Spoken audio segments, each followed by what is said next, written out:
बगल मोल रहे चाय वाले केला वाले हाँ तुम्हारे पुराने यार है। तुम्हारा इंतजार कर रहे हैं उस्ताद जी। समय का मैं काम बहुत ज्यादा है, इसलिए सबसे पहले तो मैं प्यारी प्यारी जनता को अपने दिल से शुक्रिया अदा करती हूँ। उसके बाद आप सभी लोगों से आशीर्वाद की कामना चाहूंगी। क्यों नहीं? फिर आप लोगों के बीच एक छोटी सी गजल के उसके बाद आप सभी की मंच आएगी। खासतौर से राहुल मौर्य जी मौर्य जी के लिए जी हाँ, जिनकी वजह से हमारी पार्टी का प्रोग्राम यहाँ हो रहा है जी। क्यों नहीं? सुनाइए सुनाइए।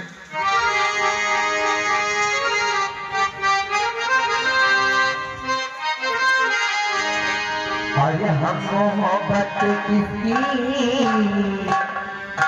भरोसा करें, हम मोहब्बत किसकी भरोसा करें। आजकल किस कदर वफा लोग हैं, हम मोहब्बत किसकी।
अपनी फिर भी कहते हैं